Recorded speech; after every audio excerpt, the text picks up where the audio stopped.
Selamat siang Pak Esra, saya mau tanya tentang Keluaran 34 ayat 7. Di situ terdapat kalimat yang mengampuni kesalahan, pelanggaran, dan dosa. Nah, pertanyaannya, apakah ketiga hal ini berbeda? Ya, coba kita melihat ayatnya, Keluaran 34 ayat yang ke-7. Yang meneguhkan kasih setianya kepada beribu-ribu orang yang mengampuni kesalahan, pelanggaran, dan dosa. Kesalahan, pelanggaran, dan dosa. Pertanyaannya, apakah kesalahan, pelanggaran, dan dosa itu sama atau beda? Ya. Nah, dalam pengertian kita sekarang ini ya rasa-rasanya sama aja ya. Pelanggaran, kesalahan, dosa. Tapi memang dalam bahasa aslinya memang dibedakan.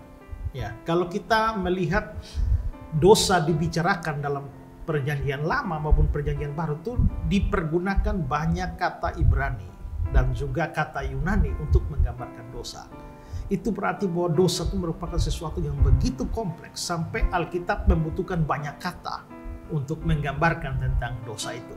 Nah, kalau bicara dalam Perjanjian Lama berarti bicara bahasa Ibrani. Dan saya mau menunjukkan kata Ibraninya, coba kita lihat kembali Keluaran 34 ayat 7 ini. Yang meneguhkan kasih setianya kepada beribu-ribu orang yang mengampuni kesalahan, itu kata Ibraninya awon. Pelanggaran itu pesah. Dan dosa itu kata. Jadi awon, pesah, dan kata. Nah, karena ini kata Ibrani yang berbeda, ya pasti dia punya pengertian yang berbeda. Nah, kita mulai dari yang pertama, yakni apa yang di dalam Alkitab Indonesia disebut sebagai awon. Ya, awon itu adalah yang diterjemahkan sebagai kesalahan. Nah, arti sebenarnya dari awon ini sebenarnya adalah ketidakadilan.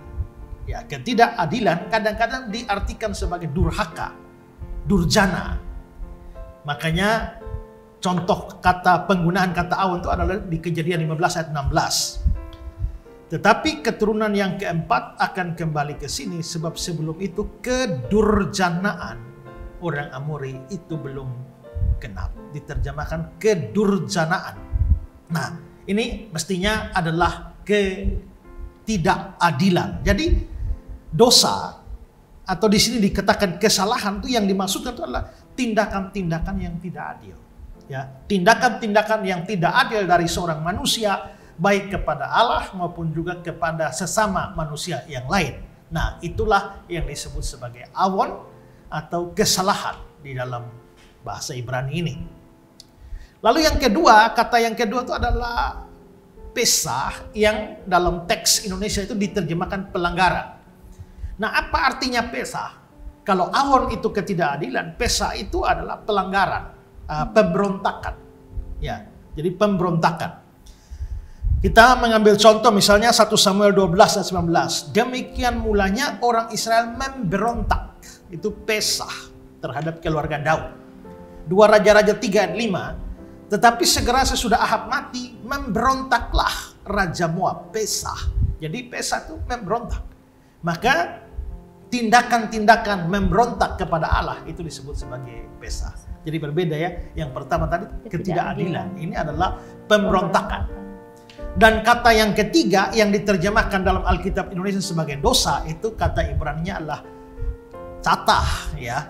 Dan catah ini itu setara dengan kata Yunani hamartia yang artinya tuh dua. Yang pertama itu artinya meleset. Tidak meleset itu satu sisi. Dan di sisi yang lain tidak mencapai sasaran. Jadi saya beri contoh begini. Nona ada di depan sini ya. Saya di sini. Misalnya saya mau mengambil sesuatu dan melempar pada Nona. Ya, saya ingin melempar persis di jidatnya Nona.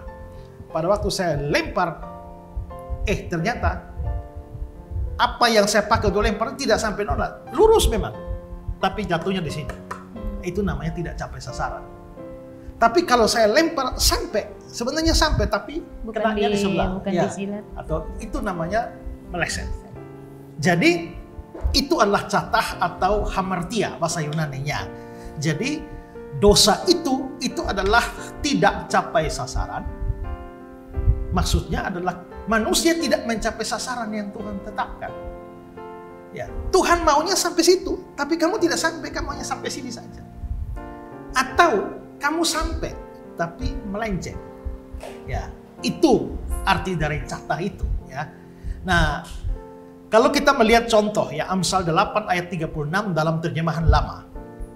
Tetapi barang siapa yang berdosa itu catah kepadaku, ia itu bengis akan jiwanya sendiri. Segala orang yang benci akan daku, ia itu mengasihi maut. Perhatikan, orang yang membenci aku, ya, berarti ini tidak capai sasaran, tapi mengasihi maut. Ini berarti meleset. Harusnya mengasihinya harus mengasihi Tuhan, ya, mengasihi kebenaran. Tapi ternyata dia memang mengasihi, tapi mengasihinya maut. Ya, karena begitu dia sedang melenceng. Nah, jadi itulah yang diterjemahkan sebagai dosa. Jadi di sini kita bisa melihat yang meneguhkan kasih setianya kepada beribu-ribu orang, yang mengampuni kesalahan, maksudnya ketidakadilan, pelanggaran, pemberontakan, dan dosa, yaitu melencengnya kita atau tidak mencapai sasaran kita dari hukum Tuhan.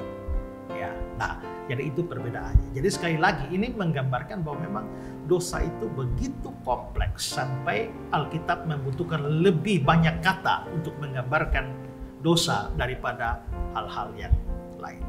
Ya. Berarti ini bukan semacam tingkatan. Oh, bukan. Ya. Ya, jadi bukan berarti ini berarti kesalahan lebih rendah lalu ya, pelanggaran tidak. Ini definisinya berbeda. Ya, sama saja tapi dengan aspek-aspek berbeda. Ini ketidakadilan, ini pemberontakan. Nah, gitu. Ya. Berarti memang tidak ada dosa kecil, dosa besar ya? Ada. Kalau bicara soal dosa besar, dosa kecil ada memang. Tapi tetap dosa. Memang sama-sama dosa, tapi tetap ada dosa besar, dosa kecil. Jadi misalnya dalam hukum Taurat ya, kalau kamu mencuri, kamu hanya didenda. Tapi kalau kamu membunuh, kamu dibunuh. Nah, besarnya hukuman menunjukkan besarnya pelanggaran. Di Alkitab juga dibilang bahwa menghujat Roh Kudus tidak bisa diampuni kan? Yeah. Tapi dosa lain bisa diampuni. Berarti dosa menghujat Roh Kudus itu lebih besar. Tingkatannya lebih tinggi daripada dosa yang lain. Makanya tidak bisa diampuni. Jadi tetap ada tingkatan-tingkatan dosa itu. Hanya ingat bahwa dosa yang paling rendah pun itu sudah cukup membuang kita ke neraka. Kalau orang tidak percaya Yesus, dosa paling kecil saja sudah cukup melemparkan dia ke neraka. Apalagi dosanya banyak dan besar. Ya, itu. Jadi sama seperti perbuatan baik, dosa pun ada tingkatan-tingkatannya. Okay. Ya.